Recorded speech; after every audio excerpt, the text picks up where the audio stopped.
ভারী ধাতুসহ ক্ষতিকর উপাদান ও গুণগত মান যাচাইয়ে পরীক্ষার আওতায় আসছে কীটনাশক সার। করা হচ্ছে অনুমোদন দেওয়ার যুগোপযোগী নীতিমালা। একই সাথে অধিক আইনি ক্ষমতা ও প্রাতিষ্ঠানিক সক্ষমতা দিয়ে নিরাপদ খাদ্য কর্তৃপক্ষকে আনা হচ্ছে কৃষি মন্ত্রণালয়ের অধীনে।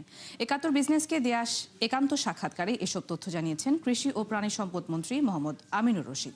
বিস্তারিত রুহুল আমিনের রিপোর্টে।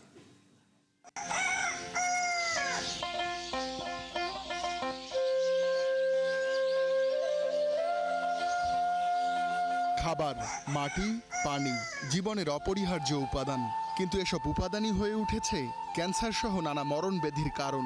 সীসা সহ নানা ধরনের ভারী ধাতুর উপস্থিতি মিলছে মাছ, মুরগি, দুধ, সবজি সহ অনেক খাবারে। বিশেষজ্ঞদের মতে মানহীন কীটনাশক, অনিরাপদ উপাদানে তৈরি পোল্ট্রি ফিড সহ নানা উৎস থেকে খাবারে ছড়াচ্ছে বিষ। কৃষির উৎপাদন বাড়াতে প্রতি বছর বিদেশ থেকে আনা হচ্ছে লাখ লাখ টন কীটনাশক। উৎপাদন হচ্ছে দেশেও। অভিযোগ আছে পরীক্ষা নিরীক্ষা না থাকায় মানহীন ও অনিরাপদ কীটনাশকে সয়লাব বাজার। কোন কোন ধরনের পেস্টিসাইড এখানে আসা উচিত, সারা ওয়ার্ল্ডে যেগুলি যাচ্ছে ওইটা, এবং ওইটার জন্য একটা ফরম্যাট তৈরি করা হবে। দীর্ঘ দাবির প্রেক্ষিতে কীটনাশক পরীক্ষার সিদ্ধান্ত নিয়েছে সরকার। এজন্য প্রয়োজনীয় অবকাঠামো ঠিক করতে আগামী সপ্তাহেই বৈঠকে বসছে সরকার। অবশ্যই পেস্টিসাইড এখানে ঢুকানোর আগে আমাকে কি কি চেক করব। মোটামুটি আমরা শিওর এই পেস্টিসাইড মানুষের স্বাস্থ্যের জন্য কতটুকু ক্ষতিকারক, এই পেস্টিসাইড মাছ এবং পানির জন্য কতটুকু ক্ষতিকারক, এই পেস্টিসাইড মাটির জন্য কতটুকু ক্ষতিকারক।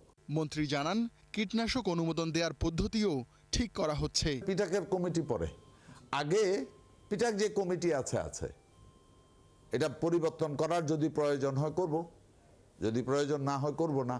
আগে হইল যে প্রোডাক্ট আসবে তার স্ট্যান্ডার্ড স্পেসিফিকেশনটাকে ফিক্স করতে হচ্ছে আমার। শুধু কীটনাশকের পরীক্ষা নয়, নিরাপদ খাদ্য কর্তৃপক্ষকে শক্তিশালী করার উদ্যোগও নেয়ার কথা জানান মন্ত্রী।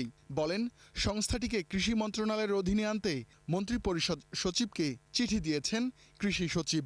আমাদের জাইকার সহযোগিতায় প্রায় ২৫০০ কোটি টাকা ব্যয়ে একেবারে সফিস্টিকেটেড ল্যাব তৈরি হচ্ছে। এটার একটা সেন্ট্রাল ল্যাব থাকবে, আর প্রত্যেকটা জেলায় একটা ল্যাব থাকবে। এই ফুড সেফটি অথরিটির মূল দায়িত্ব ফুডের যে কোনো ধরনের ফুড ওর আন্ডারে চলে যাবে, রাইট? যা লিখবে ওইটা বাস্তবে ওই ফুডে থাকতে হবে। যদিও বিশ্লেষকদের মত নিরাপদ খাদ্য কর্তৃপক্ষ স্বাধীন সংস্থা হওয়া উচিত। রুহুল আমিন, ৭১, ঢাকা।